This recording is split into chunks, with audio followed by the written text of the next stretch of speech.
ಪ್ರಶ್ನೆಗಳನ್ನು ಈಗ ವಿಪಕ್ಷಗಳು ಕೇಳಿವೆ, ಯಾವಾಗ ಕೊಡ್ತೀರಾ ಅಂತ. ಒಂದು ನಂಬರ್ 1. ಅದರ ಜೊತೆಗೆ ನಂದು ಒಂದು ಪ್ರಶ್ನೆ ಇದೆ. ಇವರು ಆಗ್ರಹಿಸ್ತಾ ಇರ್ತಕ್ಕಂಥದ್ದು ಹೇಳಿದ ದಿನಾಂಕದಂದೇ ಹೇಳಿದ ರೀತಿಯಲ್ಲೇ ಯೋಜನೆ ಜಾರಿ ಆಗಬೇಕು, ಯಡಿಯೂರಪ್ಪನವ್ರ ಮಾತು. ಇಲ್ಲ ಅಂದರೆ ಹೋರಾಟ ಮಾಡ್ತೀವಿ. ಇದೆರಡಕ್ಕೂ ಉತ್ತರ ಕೊಡಿ.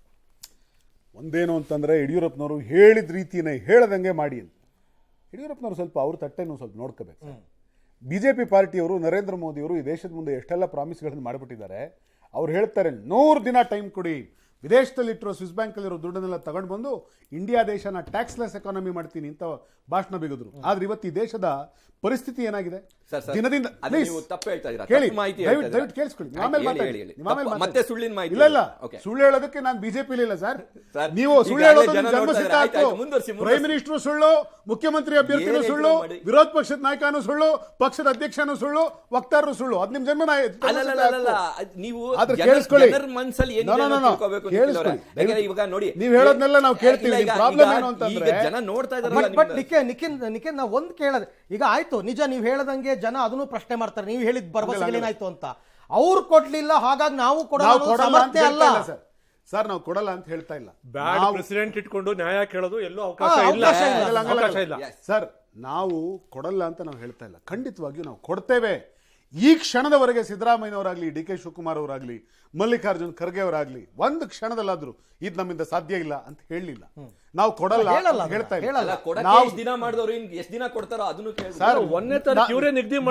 ತಿಂಗಳಾಗಿಲ್ಲ ರೀ ಒಂದ್ ಸರ್ಕಾರ ಬಂದು. ಒಂದು ಮಗು ಎದ್ ನಿಂತ್ಕೊಂಡ್ರೆ, ಒಂದು ಮಗು ಹುಟ್ಟಿದ್ರೆ ಅಮ್ಮ ಅಂತ ಕರೆಯಕ್ಕೆ ಒಂದು ವರ್ಷ ಬೇಕು. ಆದ್ರೆ ಇವತ್ತು 9 ವರ್ಷ ಈ ದೇಶದಲ್ಲಿ ರೂಲ್ ಮಾಡಿದ್ದೀರಾ. 100 ದಿವಸ ಕೊಡಿ ನನಗೆ ಅಂತ ಕೇಳಿದ್ರಲ್ಲ ಮೋದಿ. ನಿಮಗೆ ನೈತಿಕತೆ ಇದೆಯಾ? ನಾವು ಹೇಳಿದ್ದನ್ನ 5ರೊಳಗಡೆ ಒಂದು ಭಾಗ್ಯನಾಗ್ಲೇ ನಾವು ಅನೌನ್ಸ್ ಮಾಡಿದ್ದೇವೆ. ಜನ ಅನುಭವಿಸ್ತಾ ಇದ್ದಾರೆ. ರಾಜ್ಯದಲ್ಲಿ ಹೆಣ್ಣು ಮಕ್ಕಳು ಖುಷಿಯಿಂದ ಧರ್ಮಸ್ಥಳ, ತಿರುಪತಿ ಇಲ್ಲ ಧರ್ಮಸ್ಥಳ, ಚಾಮುಂಡಿ ಬೆಟ್ಟ ಓಡಾಡ್ತಾ ಇದ್ದಾರೆ. ಆದ್ರೆ ನೆನ್ಪಿಟ್ಕೊಳ್ಳಿ, ನಾವು ಹೇಳಿದ 5ರೊಳಗಡೆ ಒಂದು ಗ್ಯಾರಂಟಿಯನ್ನ ಕರ್ನಾಟಕ ನೀವು ಕೂಡ, ನಾನು ಅದೇ ಪ್ರಶ್ನೆ ನಿಮಗೆ ಕೇಳ್ತೀನಿ, ನೀವು ಕೂಡ ಅದೇ ರೀತಿ ಹೇಳಿದ ದಿನಾಂಕದಂದೇ ಹೇಳಿದ ರೀತಿಯೇ ಯೋಜನೆ ಜಾರಿ ಆಗಬೇಕು. ಹೇಗೆ ನೀವು? ಯಾಕೆಂದ್ರೆ ಚುನಾವಣೆಗೆ ಮೊದಲು ನೀವು ಜನರಿಗೆ ಹೇಳಿದ್ದೇನು, ನೀವೇನ್ ಹೇಳಿದ್ರಿ, ಇವ್ರ ಕೈಲಿ ಕೊಡಕ್ಕಾಗಲ್ಲ, ಇದು ಸುಳ್ಳು, ನಂಬೇಡಿ ಅಂತ ತಾನೇ ನೀವು ಹೇಳಿದ್ದು. ಅಷ್ಟೆಲ್ಲ ಹೇಳ್ಬಿಟ್ಟು ಈಗ ಹೇಳಿದ ದಿನನೇ ಕೊಡಬೇಕು ಅಂದ್ರೆ ಯಾವ ನ್ಯಾಯ? ಒಂದೇ ಒಂದು ಅರವಿಂದ್ ಅವರೇ, ಇವರು ಈ ಎಲೆಕ್ಷನ್ ಯಡಿಯೂರಪ್ಪನವರು ಅದನ್ನ ಭಾರಿ ಕ್ಲಿಯರ್ ಆಗಿ ಹೇಳಿದ್ದಾರೆ. ಈ ಎಲೆಕ್ಷನ್ ಗೆದ್ದಿರೋದೇ ಇವರು ಈ ರೀತಿ ಸುಳ್ಳುಗಳು ಹೇಳ್ಕೊಂಡೆ. ಇದು ಪ್ರೂವ್ ಆಗ್ತಿದೆ, ಜನಕ್ಕೆ ಗೊತ್ತಾಗ್ತಾ ಇದೆ. ಇದು ಮುಂದಿನ ದಿವಸಗಳಲ್ಲಿ ಇದು ಗ್ಯಾರಂಟಿ ಪ್ರೂವ್ ಆಗುತ್ತೆ. ಯಾಕೆಂದ್ರೆ ನೋಡಿ, ಒಂದು ಸ್ಕೀಮ್ ನ ಹೇಳ್ಬೇಕು ಅಂದಾಗ ಅವ್ರು ಕರೆಕ್ಟ್ ಆಗಿ ಹೇಳಿರ್ಬೇಕಾಗಿತ್ತು. ನೋಡಿ, ಇಷ್ಟು ದಿನ ಆದ್ಮೇಲೆ ಕೊಡ್ತೀವಿ, ಇಷ್ಟು ದಿನ ಕೊಡ್ತೀವಿ ಅಂದ್ರೆ, ಈಗ ಫಾರ್ ಎಕ್ಸಾಂಪಲ್ ಆಗಸ್ಟ್ ಇಂದ ಶುರು ಮಾಡ್ತೀವಿ, ಅಲ್ಲಿಂದ ಒಂದು 4 ತಿಂಗಳು 5 ತಿಂಗಳು ಅಥವಾ 2 ವರ್ಷ, ಈ ತರ ಎಲ್ಲ ಒಂದು ಕರೆಕ್ಟ್ ಆಗಿ ಹೇಳಿದ್ರೆ. ರಾಮಲಿಂಗಾರೆಡ್ಡಿ ಅವರು ಸಾರಿಗೆ ಸಚಿವರು ಇನಾಗ್ರೇಷನ್ ಮಾಡಿದ ದಿನನೇ ಒಂದು ಮಾತು ಹೇಳಿದ್ರು. ಏನಂತ ಹೇಳಿದ್ರು ಗೊತ್ತಾ? 5 ವರ್ಷವೂ ಉಚಿತ ಪ್ರಯಾಣ ಅಂತ. ಇನ್ನೇನು ಹೇಳ್ಬೇಕಪ್ಪ? ನೋಡಿ ಸರ್, ಈಗ ಅವರು ಮಾತಿನಲ್ಲಿ ಏನ್ ಹೇಳಿದ್ರು ಅನ್ನೋದು ಮ್ಯಾನಿಫೆಸ್ಟೋನಲ್ಲಿ ಬರಲಿಲ್ಲ. ಮ್ಯಾನಿಫೆಸ್ಟೋನಲ್ಲಿ ಬಂದಿರೋ ಪ್ರಕಾರ ಇದು ಎಟರ್ನಲ್, ಅಂದ್ರೆ ಯಾವಾಗ್ಲೂ ಇನ್ಫೈನೈಟ್ ಟೈಮ್ಗೆ ಅನ್ನೋ ತರ ಕೊಟ್ಟಿದ್ದಾರೆ. ಒಂದು. ಎರಡನೇದು, ನೀವು ಯಾವ್ದಾದ್ರು ಒಂದು ಸ್ಕೀಮ್, ಇವಾಗ ನ್ಯಾಷನಲ್ ಸ್ಕೀಮ್ಸ್ ಇರ್ಬೋದು, ಇವಾಗ ರೈತರಿಗೆ 6,000 ರೂಪಾಯಿ ಕೊಡ್ತಾರೆ, ಇದರಿಂದ ದೇಶದಿಂದ ಕೊಡ್ತಾರೆ, ನ್ಯಾಷನಲ್ ಇಂದ. ಇನ್ನು 4,000 ರೂಪಾಯಿ ನಮ್ಮ ಕರ್ನಾಟಕ ಸರ್ಕಾರದಿಂದ ಕೊಡ್ತಾರೆ. ಅದೇನಾಗುತ್ತೆ ಆ ಸ್ಕೀಮು? ಅದ್ರ ಬಗ್ಗೆ ಇವ್ರು ಮಾತಾಡಲ್ಲ. ತಾಳ್ಮೆ ಅಂತಲ್ಲ ಈ ತರ ಒಂದ್ ಸರ್ಕಾರ ಬಂದಾಗ 6 ತಿಂಗಳು ಹನಿಮೂನ್ ಪೀರಿಯಡ್ ಅಂತಾರೆ, ಗೊತ್ತಾ? ಖಂಡಿತ ಹನಿಮೂನ್ ಪೀರಿಯಡ್ ಅಂತಾರೆ. ಅದನ್ನು ಬ್ರೇಕ್ ಮಾಡಿದವರು ಅವರೇ ತಾನೆ. ಅದನ್ನು ಬ್ರೇಕ್ ಮಾಡಿದ್ದು, ಅದನ್ನು ಬ್ರೇಕ್ ಮಾಡಿ ಟೈಮ್ ಅನ್ನ ಫಿಕ್ಸ್ ಮಾಡ್ಕೊಂಡು ಇವಾಗ ಜುಲೈ 1ಕ್ಕೆ ನಾವು ಅಕ್ಕಿ ಕೊಡ್ತೀವಿ ಅಂತ ಹೇಳಿದವ್ರು ಯಾರು? ಹೇಳಿದ ಮೇಲ್ಗಡೆ ಇವಾಗ ಜುಲೈ 1ನೇ ತಾರೀಕು ಕುಮಾರಸ್ವಾಮಿ ಅವರು ರೈತರ ಸಾಲ ಮನ್ನಾ ಮಾಡ್ತೀನಿ ಅಂತ ಘೋಷಣೆ ಮಾಡಿದಾಗಲೂ ಇದೇ ತರ ಪ್ರೆಷರ್ ಬಂದಿತ್ತು. ಯಾವಾಗ ಅವರು ಏನ್ ಹೇಳಿದ ಡೇಟ್ ಮಾಡ್ಲಿಲ್ಲ, ದುಡ್ಡು ಹೊಂದ್ಸಕ್ ತುಂಬಾ ಕಷ್ಟಪಟ್ರು. ಕೆಲವರೆಲ್ಲ ಇದು ಆಗಲ್ಲ ಅಂತಂದ್ರು, ಕೊನೆಗೆ ಆಯ್ತು ಬಿಡಿ, ಅದ್ ಬೇರೆ ವಿಚಾರ. ಅವ್ರಿಗೂ ಟೈಮ್ ಕೊಡಿ. ಅಲ್ಲ, ಈಗ ನಾವು ಅದನ್ನೇ ಹೇಳ್ತಿರೋದು. ಈಗ ಕುಮಾರಸ್ವಾಮಿ ಅವ್ರ ಎಕ್ಸಾಂಪಲ್ ನೀವು ಕೊಟ್ರಿ. ಕುಮಾರಸ್ವಾಮಿ ಅವರು 25-26 ಸಾವಿರ ಕೋಟಿ ಇದನ್ನ ಎಕ್ಸಾಮ್ ಮಾಡದಂತ ಸಂದರ್ಭದಲ್ಲಿ, ಮನ್ನಾ ಮಾಡದಂತ ಸಂದರ್ಭದಲ್ಲಿ ನಾವು ಕೇಂದ್ರ ಸರ್ಕಾರ ಅನುದಾನ ಕೊಡ್ಲಿಲ್ಲ ಅಂತ ಏನು ಕುಳಿತುಕೊಂಡಿರ್ಲಿಲ್ವಲ್ಲ? ನೀವ್ಯಾಕೆ ಅದಕ್ಕೆ ಕಾಯ್ತಿದ್ರಿ? ಕೇಂದ್ರ ಸರ್ಕಾರ ಅನುದಾನ ಕೊಟ್ಟಿದ್ದಿಲ್ಲ. ಅಲ್ಲ, ನಾನು ಹೇಳುದು ಅದಕ್ಕಲ್ಲ ಸರ್. ಅಲ್ಲ, ಅದು ಕೊಡೋಕ್ ಬರೋದಿಲ್ಲ. ರಾಜ್ಯಕ್ಕೆ ಬರಬೇಕಾಗಿರ್ತಕ್ಕಂಥ ಹಲವಾರು ಅನುದಾನಗಳು ಬಂದಿದ್ದಿಲ್ಲ. ಹಾಗಾಗಿ ಇದನ್ನು ಹೋಲ್ಡ್ ಮಾಡ್ತೀನಿ ಅಂತ ನಾವೇನು ಹೇಳಿಲ್ವಲ್ಲ. ನಾವು ಇಲ್ಲೇ ಕ್ರೋಢೀಕರಿಸಿದ್ವಿ. ಅದೇ ರೀತಿ ನೀವು ಮಾಡಿ. ಈಗ ನೀವು ಮಾಡ್ಲಿಕ್ಕೆ ಅವಕಾಶ ಅಲ್ಲ, ಕಾಲಾವಧಿ ಹಾಕುವಂತವ್ರು ನೀವು, ಕಾಲಾವಧಿಯನ್ನು ಫಿಕ್ಸ್ ಮಾಡಿದಂತ ನೀವು. ಈಗ ನಿಖಿತ್ ಮೌರ್ಯ ಅವರು ಒಂದು ಪ್ರಶ್ನೆನ ಕೇಳಿದ್ವಿ ನಾವು. ಅದೇ ಪ್ರಶ್ನೆನ ನಿಖಿತ್ ಮೌರ್ಯ ಅವರು ನಾವು ಬಿಜೆಪಿ ಅವರು ಕೇಳಿದ್ವಿ. ಏನು ಬಿಜೆಪಿ ಅವರು 10 ಕೊಲೆ ಇವಾಗ ಮೊದಲೆಲ್ಲ ಏನ್ ಹೇಳ್ತಿದ್ರು, ಕಾಂಗ್ರೆಸ್ ಅವರು ಈ ತಪ್ಪು ಮಾಡಿಲ್ವಾ? ನಾವು ಇದೊಂದು ತಪ್ಪು ಮಾಡಿದ್ರೆ ದೊಡ್ಡದಾಗಿ ಕೇಳ್ತೀರಾ ಅಂತ. ಇವ್ರು ಈಗ ಮಾತಾಡ್ತಾ ಇದ್ರು. ಈಗ ಬಿಜೆಪಿ BJP ಅವ್ರು ಹಂಗೆ ಹೇಳ್ತಾ ಇದ್ರು. ಅಂತ ಹೇಳ್ತಾ ಇದ್ರು. ಕಾಂಗ್ರೆಸ್ ಅವ್ರು ಈಗ ಅವ್ರು ಆ ಮಾತನ್ನ ಅವ್ರು ಯಾಕೆ ಹೇಳ್ತಾರೆ ಅಂತ ಯಾಕೆ ಹೇಳ್ಬಾರ್ದು? ಅಲ್ಲ ಯಾಕೆ ಹೇಳ್ತಾರೆ? ನೀವು ಅಂದ್ರೆ- ರಾಜಕೀಯ ಮಾಡ್ಬೋದು, ಅವ್ರು ಅದಲ್ಲ, ಅವ್ರು ನಾವು ರಾಜಕೀಯ ಮಾಡಿಲ್ಲ. ಮಾಡಕ್ಕೆ ಅಲ್ಲ, ಬಂದಿಲ್ಲ. ಅಲ್ಲ, ಈಗ 10 ಕೊಲೆ ಮಾಡಿದಾರೆ, 10 ಯಾರು ಬಿಜೆಪಿ ಅವರು 10 ಕೊಲೆ ಮಾಡಿಬಿಟ್ಟಿದ್ದಾರೆ, ನಾನು ಒಂದೇ ಒಂದು ಮಾಡಿದ್ದೀನಿ, ಯಾಕ್ರೆ ಕೇಳ್ತೀರಿ ಅಂತಂದ್ರೆ ಕಾನೂನಲ್ಲಿ ಅವಕಾಶ ಇದೆಯಾ? ಆ ರೀತಿ ಎಲ್ಲರೂ ಬ್ಯಾಡ್ ಪ್ರೆಸಿಡೆಂಟ್ ಇಟ್ಕೊಂಡು ನ್ಯಾಯವನ್ನು ಸೆಟ್ ಮಾಡುವಂಥದ್ದು ಎಲ್ಲರೂ ಇದೆಯಾ ಇವಾಗ? ಆಯ್ತು. ಅದು ಖಂಡಿತವಾಗಿಯೂ ಇಲ್ಲ. ದಯವಿಟ್ಟು ಅದನ್ನ ಬಿಟ್ಬಿಡಿ.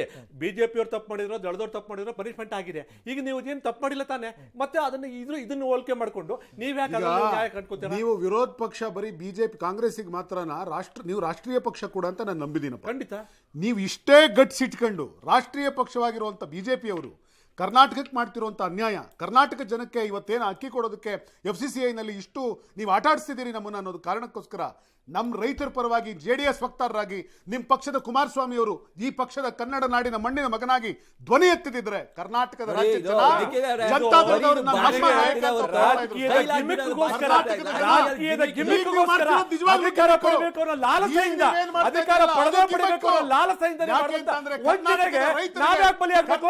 ನೀವು ಮಾಡೋ ವಂಚನೆಗೆ ನಾವ್ಯಾಕೆ ಬಲಿಯಾಗಬೇಕು? ಸಾರಿ ನಿಮ್ದು ಪಲಾಯನವಾದ, ಇದು ಪಲಾಯನವಾದ. ನಿಮ್ಮ ಮಾತು ನಾನು ಯಾಕೆ ತಲೆ ಕೊಡ್ಬೇಕು? ಮಾತು ಕೊಟ್ಟಿರೋ ನೀವು, ಉಳಿಸ್ಕೋಬೇಕಾಗಿರೋ ನೀವು, ಜವಾಬ್ದಾರಿ ಇರೋ ನಿಮಗೆ, ನಮಗೆ ಯಾಕೆ ಹೇಳ್ತೀರಾ ಮಾತನ್ನ?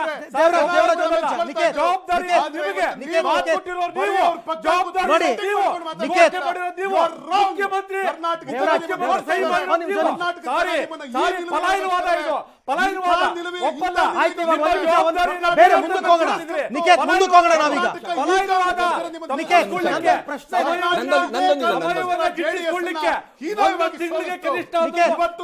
ಬೇಡ, ಒಂದ್ ನಿಮಿಷ ಸುಮ್ಮನೆ ಇರಿ, ಒಂದ್ ನಿಮಿಷ. ನನ್ನ ಪ್ರಶ್ನೆಗೆ ಉತ್ತರ ಕೊಡಿ. ಜನಗಳಿಗೆ ನಂದೊಂದಿದೆ. ಈಗ ಕೆಲವೊಂದು ಕಾನೂನುಗಳನ್ನ ವಾಪಸ್ ತಗೊಳ್ಳೋಕೆ ನಿಮ್ಗೆ ಅಷ್ಟು ಅರ್ಜೆಂಟ್ ಇದೆ. ಫುಡ್ ಸೆಕ್ಯೂರಿಟಿ ಆಕ್ಟ್ ಅನ್ನ ಜಾರಿಗೆ ತಂದಾಗ, ನಿಮ್ಮ ಪಕ್ಷದವರೇ ತಂದಾಗ ಒಂದು ಸರ್ವೆ ಆಗಿತ್ತು, ಇಡೀ ವರ್ಲ್ಡ್ ಅಲ್ಲಿ ಸರ್ವೆ ಆಗಿತ್ತು. ಒಬ್ಬ ಮನುಷ್ಯ ಒಂದು ತಿಂಗಳು ಏನ್ ತಿನ್ಬೇಕು, ಎಷ್ಟು ತಿನ್ಬೇಕು ವೈಜ್ಞಾನಿಕವಾಗಿ ಅದು ಬುಕ್ ಇದೆ. ಅದರಲ್ಲಿ ಇಲ್ಲ ಅಕ್ಕಿ 5 kg 5 kg ಇರೋದು. 15 kg ಮನುಷ್ಯ ಒಂದು ತಿಂಗಳಿಗೆ 5 kg ಅದಕ್ಕಿಂತ ಹೆಚ್ಚಿಗೆ ತಿನ್ನಬಾರ್ದು. ಆಯ್ತಾ? ಅದಾದ ನಂತರ ಬೇಳೆ ಕಾಳುಗಳು ಎಷ್ಟು ತಿನ್ಬೇಕು, ಧಾನ್ಯಗಳು, ತರಕಾರಿ ಎಷ್ಟು, ಹಸಿ ತರಕಾರಿ, ಹಣ್ಣುಗಳು ಅದ್ರ ಪ್ರಕಾರ 5 kg ಇವಾಗಲೇ ಅವರು ಕೇಂದ್ರದಿಂದ ಕೊಡ್ತಾ ಇದ್ದಾರೆ. ನನ್ನ ಪ್ರಶ್ನೆ ಇದ್ದಿದ್ದು ಇಷ್ಟು, ನೀವು ಜನರಿಗೆ ಬರೀ ಓಟ್ಗೋಸ್ಕರನೇ ನಾವು ಏನ್ ಬೇಕಾದ್ರೂ ಹೇಳ್ತೀವಿ ಅನ್ನೋದಕ್ಕಿಂತ ಇದ್ರ ಬದಲು ಇನ್ನೇನಾದ್ರೂ ಒಂದು ಘೋಷಣೆ ಮಾಡಬಹುದಾಗಿತ್ತು. ಬೇಕಿಲ್ಲ ನೋಡಿ, ನೀವೇ ನಿಮ್ಗೆ ವೈಯಕ್ತಿಕವಾಗಿ ಕೇಳ್ತೀನಿ, ಒಂದು ತಿಂಗಳಿಗೆ 10 kg ಅಕ್ಕಿ ತಿಂತೀರಾ ನೀವು? ನೀವು ತಿಂತೀರಾ?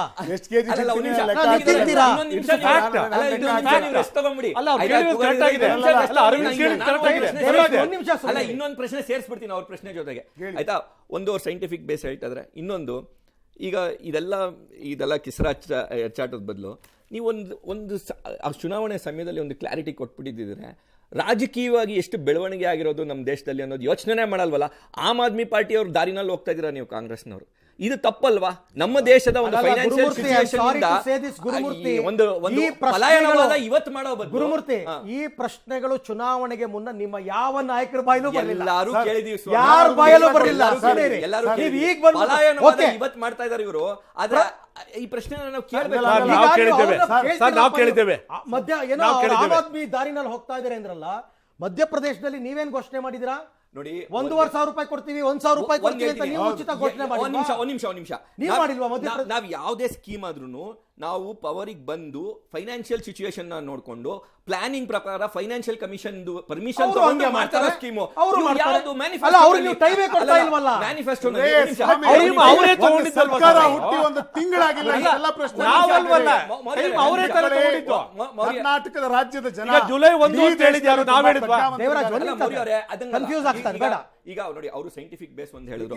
ಎರಡನೇದು ಅಲ್ಲ ಸರ್, ಒಂದೇ ಒಂದು ಸೆಕೆಂಡ್ ಉತ್ತರ ಕೊಡಕ್ಕೆ ಅವಕಾಶ ಆಗ್ಲೇ ಒಂದು ಪ್ರಶ್ನೆ ಕೇಳಿದ್ರು. ಏನು ಅಂತಂದ್ರೆ, ನಾವು ಹೆಂಗ್ ಮಾಡ್ಬಿಟ್ಟಿದೀವಿ ಅಂತಂದ್ರೆ, ನಾವೆಲ್ಲ ಪ್ಲಾನ್ ಮಾಡಿ ಮೋದಿಜಿ ಏನೇ ಮಾಡಿದ್ರು ಮಾಡ್ಬಿಡ್ತಾ ಇದ್ರು.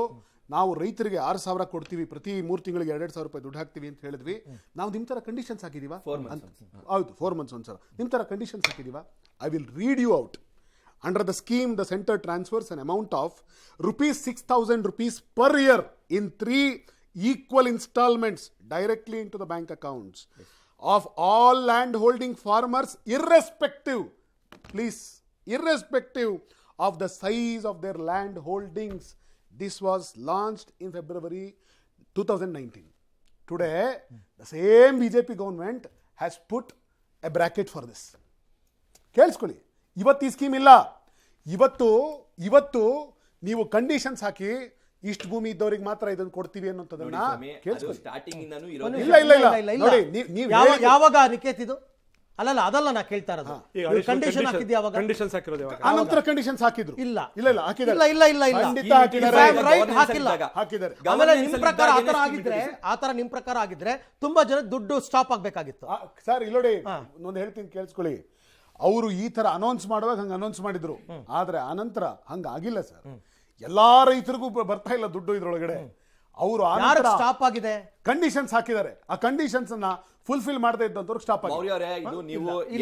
ನನಗೆ ಗೊತ್ತಿರೋ ಮಾಹಿತಿ ಪ್ರಕಾರ ಅಲ್ಲ, ನಾವು ಮಾಧ್ಯಮದಲ್ಲಿರೋರು, ಐ ಆಮ್ ಸಾರಿ, ನನಗೆ ಆ ಇನ್ಫಾರ್ಮೇಶನ್ ಗೊತ್ತಿಲ್ಲ ಅಂತ ಅಲ್ಲ, ನಮಗೆ ಇಲ್ಲಿ ತನಕ ಆ ಮಾಹಿತಿ ಬಂದಿಲ್ಲ. ಕೆಲವರಿಗೆ ದುಡ್ಡು ಸ್ಟಾಪ್ ಆಗಿದೆ ರೈತರಿಗೆ ಅಂತ ನಿಮ್ ಗಮನಕ್ಕೆ ಬಂದಿದೆಯಾ ಏನಾದ್ರು? ನನ್ನ ಗಮನಕ್ಕೆ